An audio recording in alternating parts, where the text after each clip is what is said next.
I'm standing here at the Mission Marsh, one of a handful of public access points for us to enjoy our natural beauty on Lake Superior.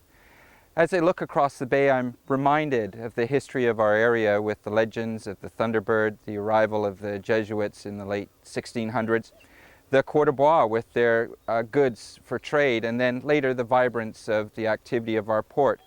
But times have changed and our region is faced with new challenges and new opportunities. Who are the leaders? Who has the vision? And what is business doing in our town to forge new alliances, develop new products, and create fresh employment opportunities? Today we go to Confederation College for a lecture given to Leadership Thunder Bay's Action Study Program for emerging leaders. The question is, how do we attract people to our emerging knowledge-based community, and what are some of our challenges?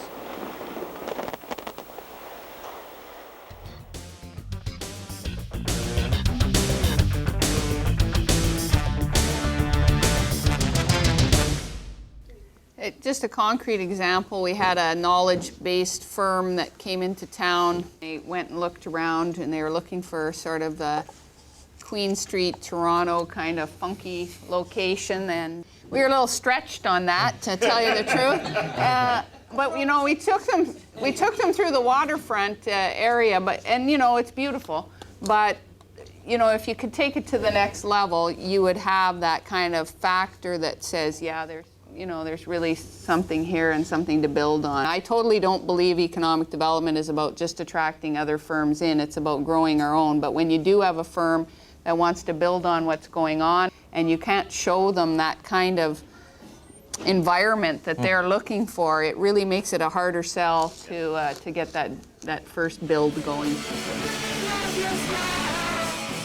I think if you're going to develop the waterfront, the first reason you're developing it is for ourselves. I think the reason we want the waterfront developed in some way or something done with it is as a place for Thunder Bay.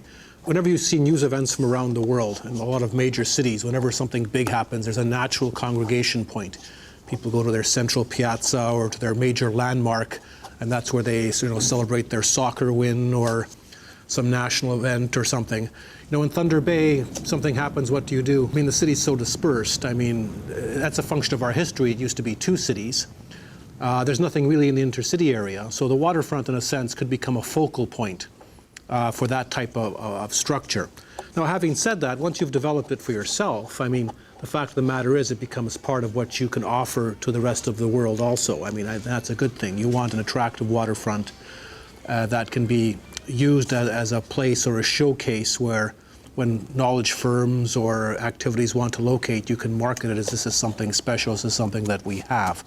But I think the first reason is to develop it because of ourselves, and we don't often tend to do that. The problem you have here, rather than calling it a challenge or an opportunity, I suppose, let's just call it a problem, is that historically there were two cities. You ended up with two downtown cores.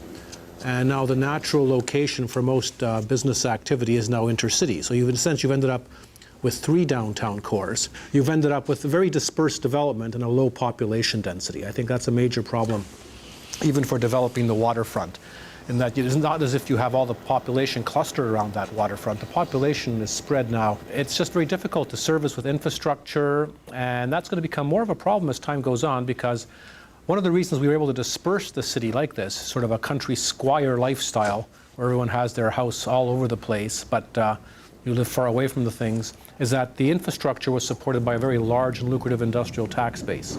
So as long as you had grain elevators and pulp mills that were paying the shot on the tax bill, you were able to support that type of expansionism. And now that that's gone, most of that burden is gradually being shifted onto the residential taxpayer. And that would also help projects like the waterfront, which does require some density. You need people living around there so that when there's a summer afternoon, there's hundreds of people at the waterfront creating activity, creating a place for things to happen. Right now, even in the summer, the place is pretty much empty. And in January, it's basically moon-swept. It's not the place to be, but it can be. And I think in the future, it will become something once you have a concerted plan to put activities there.